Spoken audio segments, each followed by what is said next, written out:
To create an automated reporting workflow in Brevo, head to the automation section of your dashboard and start from scratch. I'll walk you through every decision that turns a manual reporting core into a hands-off system. If you find this useful, a quick like and subscribe really supports the channel, and let's jump right in. First, log into your Brevo account. Open your browser, go to app.brevo.com and sign in with your email and password. Wait for the main dashboard to load completely.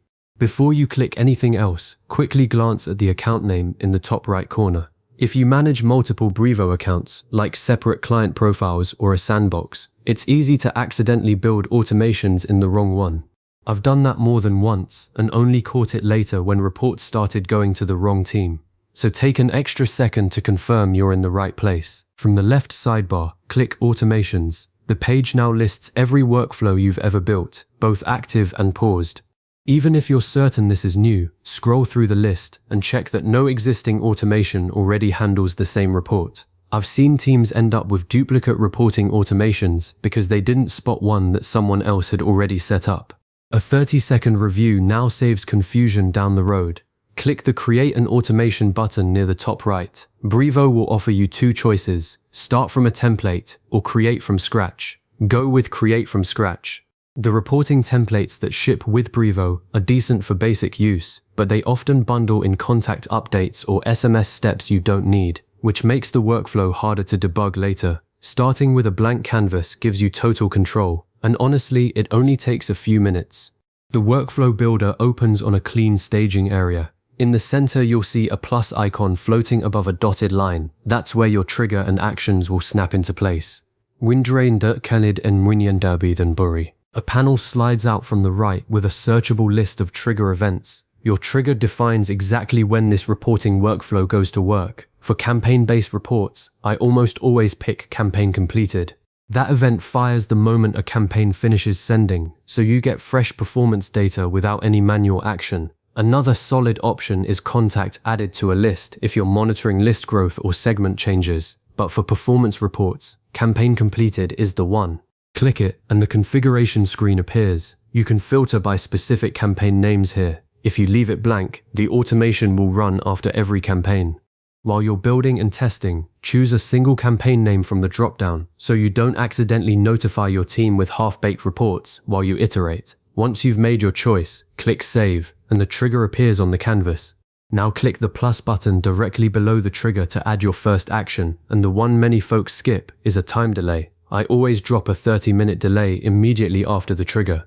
Even though a campaign shows as completed, the final open rates and click rates sometimes take a few minutes to fully settle. Brevo's reporting engine needs a buffer to crunch all the opens and clicks, especially for larger sends.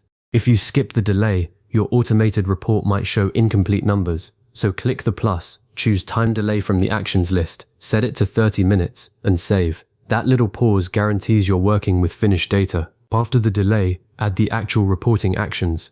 Click the plus again and, for most teams, you'll want send an email. This lets Brevo automatically push a formatted email to your recipients. When you select it, you'll see the familiar email builder. First, pick the sender. That's your verified email address, or a transactional sender you've already set up. Then add recipients. I create a contact list called Marketing Team in Brevo and select that list here. But you can also type individual addresses. For the subject line, I use something descriptive like Campaign Performance Report, Mist Obradea. Name, Mist Obradea. Automated. So the recipient knows immediately it's the real deal. The real magic is in the email body. Click where you want to insert data, then hit the personalization icon in the toolbar. A pop-up shows you variables pulled straight from the trigger campaign. Campaign name, total sent, unique opens, open rate, clicks, click rate, all of it. Select them one by one, and they'll appear as placeholders like Campaign Obradea. This is the part that trips people up. If you don't use these variables, the email just says your campaign has finished with no actual metrics, which makes the automation pointless. So map out a clean layout, a few lines with metric labels and their placeholders.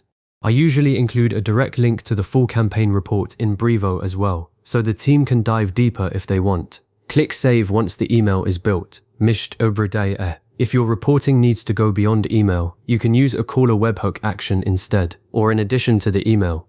A webhook sends a JSON payload of your campaign data straight to an external URL. I've used this to push reports into a Google Sheet through Make and into a Slack channel with a custom bot. You'll need the endpoint URL, the method set to post, and optional headers. In the body, you paste placeholders like campaigned name and campaigned clicks, and Brevo swaps them with real values when the webhook fires. Just know that webhooks are a bit more advanced. You do need a receiving endpoint that can accept the request, so it's not a one-click affair. For today, stick with the email action. It covers the vast majority of reporting setups and takes 2 minutes to configure. After setting either action, click Save. Before you turn this loose, test it. In the top bar of the workflow builder, click Test Workflow. Brevo will simulate the trigger and run through each step using a sample payload. You'll see a log listing every action as it processes. The time delay usually speeds up in test mode, so don't panic if it flies by. Check that the email action shows completed without errors. For webhooks, confirm the test returns a 200 status. If any step fails, click it, read the error and fix it. Common culprits are a missing recipient list or an unverified sender address. I strongly recommend testing with a real campaign that's already completed or creating a quick one-off dummy campaign just for testing. That way the email preview shows actual numbers and you'll spot formatting issues right away. A thorough test now stops you from waking up to a broken report Monday morning. Once everything passes, click the Activate button. The canvas usually darkens slightly or shows a green active badge, depending on your interface. From this point on, every time a campaign completes that matches your trigger filter, Brevo will wait 30 minutes and then dispatch your report. But don't just close the tab. Head back to the Automations page, click on your new workflow's name, and open the Logs tab. Watch the first couple of executions to make sure emails are delivering and the metrics are populating as expected. If a team member's address bounces, you'll see it here and can adjust the recipient list. After 2 or 3 runs, I also set a reminder to revisit the email template and tweak the layout, add a link to the full report, or include additional metrics like deliverability. You now have a fully automated reporting workflow in Brevo, one that saves you from logging in and manually pulling numbers every time a campaign ends. If you went the webhook route, the logical next step is to build out that external dashboard. But even with the email-only setup, your team will stay informed without any extra effort on your part. Give this a try, and if anything hangs up, drop a comment. I'll help you get it sorted.